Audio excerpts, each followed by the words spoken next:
सर्वप्रथम शांतीचा आणि क्रांतीचा संदेश देणारे तथागत सिद्धांत गौतम बुद्ध मृत्यूच्या मैदानात मर्दाच्या मनगटानं आणि देहाच्या धुंदीनं झुंज करून स्वराज्य स्थापन करणारे छत्रपती शिवाजी महाराज, काळ्या छातीवरी अभिमानाची दरी खोदणारे विठू माझा लेकरू वाळा संगे गोपाळांचा मेळा असं म्हणणारे संतांची संतभूमी, जुर्मिया जातीवादाविरुद्ध दंड ठोकून बंड पुकारणारे महामानव महात्मा ज्योतिबा फुले, भारतीय राज्यघटनेचे शिल्पकार बुद्धिसम्राट डॉक्टर बाबासाहेब आंबेडकर, संत रमाई, संत जनाई, संत अहिल्याई, संत रमाई, भीमाई या सर्व महापुरुषांना आणि या सर्व महामातांना मी तोडकर भक्तिसुभाष प्रथमतः अभिवादन करते आणि माझ्या भाषणास सुरुवात करते.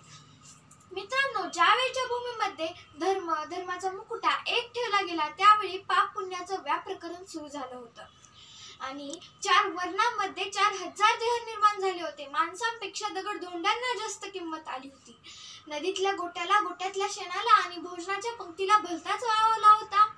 सामान्य माणसांच्या अस्पृश्यांच्या अंगाला कोड फुटले होते. त्यांना खायला भाकर मिळत नव्हती, प्यायला पाणी मिळत नव्हतं, चालायला रस्ता मिळत नव्हता.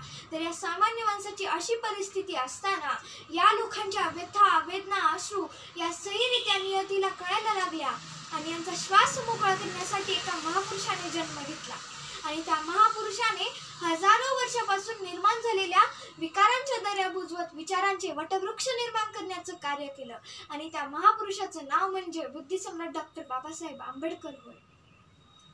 मित्रांनो, बाबासाहेब म्हणजे काय? आचार्य यात्रा असं म्हणतात की बाबासाहेब म्हणजे बंड, मृत्यूमंत बंड, ज्यांच्या देहाच्या कणाकणातून बंड थैमान घालीत होते. बाबासाहेब म्हणजे जुर्मिया जातीवादांविरुद्ध उपकारलेली ओझराची मूठ होय. बाबासाहेब म्हणजे धर्ममाताचा पुतळा फोडून आतडे बाहेर काढणारी वाघनखे होय. बाबासाहेब म्हणजे वतनदारांच्या विरुद्ध आणि सतनदारांच्या विरुद्ध पुकारलेले युद्धच होय. बाबासाहेब म्हणजे बाबासाहेबच, दुसरा शब्द उच्चारण्यासाठी जीभ तयार होत नाही, एवढं सामर्थ्य फक्त बाबासाहेबांच्या नावातच आहे. मित्रांनो, ख्यातनाम मार्क्सवादी विचारवंत यांनी बुद्धिवंत आणि बांधिवंत यांच्यातील तफावत व्यक्त करताना असं म्हटलं आहे की जे निवाळाचं साधन म्हणून बुद्धीचा उपयोग करतात त्यांना बौद्धिक कर्मचारी म्हणतात आणि चिकित्स वंशेषण बनण्यासाठी जे बुद्धीचा उपयोग करतात त्यांना बुद्धिवंत म्हणतात. अँटोनिया ग्राम्सी नावाच्या विचारवंतानं बाबासाहेबांना जैविक बुद्धिवंत म्हटलं आहे. असा जैविक बुद्धिवंत जो सर्वसामान्य लोकांचे, जनतेचे प्रश्न न्याय पद्धतीने राष्ट्रासमोर मांडतो. रामचंद्र बुवा यांनी द मॉडेल ऑफ द स्मेकर यामध्ये ते बाबासाहेबांना आधुनिक भारताचे राष्ट्र निर्माते म्हणून संबोधित करतात.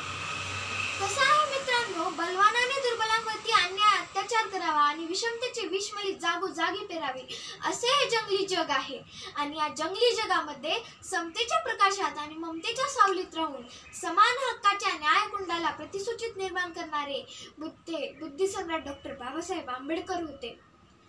त्यासाठी त्यांनी अपार कष्ट केले, देशाचे, रोषाचे, क्लेशाचे कटू घोट रिचवले. एवढं सगळं करून सुद्धा बाबासाहेबांच्या फोटोला पाहिल्यानंतर कित्येक जणांच्या कपाळावर आट्या पडतात. काही जण तर बाबासाहेबांना फक्त दलितांचेच पुढारी म्हणतात. पण मित्रांनो, एक गोष्ट नेहमी लक्षात ठेवा, बाबासाहेब फक्त दलितांचेच पुढारी नव्हते, तर ते संपूर्ण बौद्ध धर्माचे आणि आपल्या संपूर्ण देशाचे पुढारी होते. बाबासाहेबांच्या राज्यघटनेमुळे आपल्याला लिहिण्याचं, वाचण्याचं, प्रबोधन करण्याचं आणि धर्मचिकित्सा करण्याचं स्वातंत्र्य आपल्याला लाभलं. विचार करा, पूर्वी राजा राणीच्या पोटातून जन्माला यायचा, पण आता राजा मतपेटीतून जन्माला येत आहे.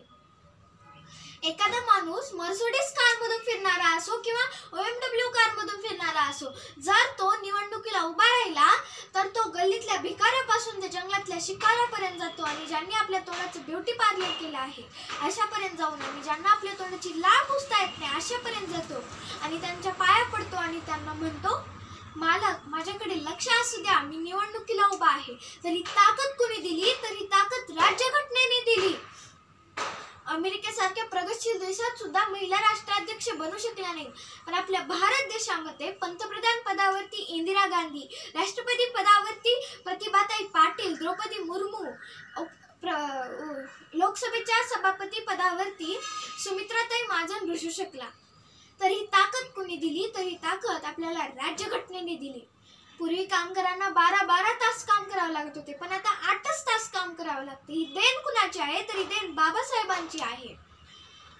बाबासाहेब आंबेडकरांनी आपल्या देशावर पाण्याचं संकट निर्माण होऊ नये त्यासाठी त्यांनी उत्कृष्ट असं जलव्यवस्थापन सुरू केलं. एसियत नावाच्या जलतज्ञानं बाबासाहेबांना द इंडियन न्यूज यार्ड्स या पुस्तकामध्ये वीज निर्मिती संदर्भात आणि जलव्यवस्थापन संदर्भात बाबासाहेबांचं जे कार्य आहे ते आधुनिक भारताच्या उभारणीचं कार्य आहे. ते काम त्यांनी कोणत्या जाती किंवा धर्मासाठी केले नाही, तर ते काम त्यांनी आपल्या संपूर्ण भारत देशासाठी केले. आणि आपल्या देशावर पाण्याची टंचाई निर्माण होते. काही वर्षांपूर्वी अक्षय कुमारचा एक भारी चित्रपट आला होता मोहरा नावाचा. त्यात एक सुंदरसं गाणं होतं, टिप टिप बरसा पाणी, पाणी ने आग लगाई. मनात प्रश्न निर्माण झाला, आग विझवणारं पाणी आग लावूच कसं शकतं. त्यानंतर मावळचा पाणी प्रश्न मिटला, नगरचा पाणी प्रश्न मिटला, उस्मानाबादचा पाणी प्रश्न मिटला, कर्नाटकचा पाणी प्रश्न मिटला. आणि त्यानंतर बाबासाहेब त्यांच्या अनुयायांना म्हणाले की घरी जा आणि घराच्या भिंतीवर लिहा की हा देश माझा आहे आणि या देशाचा मालक सुद्धा मीच आहे. बाबासाहेब त्यांच्या सतसंगांना म्हणाले की हा समतेचा रथ आम्ही खूप मेहनतीने इथपर्यंत आणला आहे. जर तो तुम्हाला पुढे नेता येत नसेल तर त्याला मागे तरी आणू नका. पण बाबासाहेबांच्या अनुयायांनी बाबासाहेबांना ग्रंथांमध्ये जातींमध्ये बंदिस्त करून टाकलेला आहे. फक्त बाबासाहेबांच्या जयंती दिवशी त्यांची मिरवणूक काढायची, डीजे लावायचा, नाचायचा आणि रात्री झोपी जायचं. पण एक गोष्ट नेहमी लक्षात ठेवा मित्रांनो, बाबासाहेबांनी आपल्याला नाचायला नाही तर वाचायला शिकवलं आहे. ही गोष्ट आपण कायम लक्षात ठेवली पाहिजे. जाता जाता एवढंच म्हणेल, कोणाचा जयघोष कोणाला काय देऊन गेला, कोणाचा जयघोष कोणाला काय देऊन गेला. फक्त बाबासाहेबच होता जो आम्हाला न्याय देऊन गेला. फक्त बाबासाहेबच होता जो आम्हाला न्याय देऊन गेला. जनावरासारखे होते जीवन तो माणूस बनवून गेला. जनावरासारखे होते जीवन तो माणूस बनवून गेला. अरे भीमा तुझ्या कृपेने तर जगणे झाले सोपे. अरे भीमा तुझ्या कृपेने तर जगणे झाले सोपे. अंधारातून निघणे हे झाले आता गुंत्यातून निघणे हे अंधाराच्या झाले सोपे. या अंधाऱ्या डोळ्यांना तू प्रकाश फिरवून गेलास. या अंधाऱ्या डोळ्यांना तू प्रकाश फिरवून गेलास. तुझ्यामुळे सूर्याला टकलावून पाहणे झाले सोपे. तुझ्यामुळे सूर्याला टकलावून पाहणे झाले सोपे. एवढे बोलून मी माझे 2 शब्द संपवते. जय हिंद, जय भारत.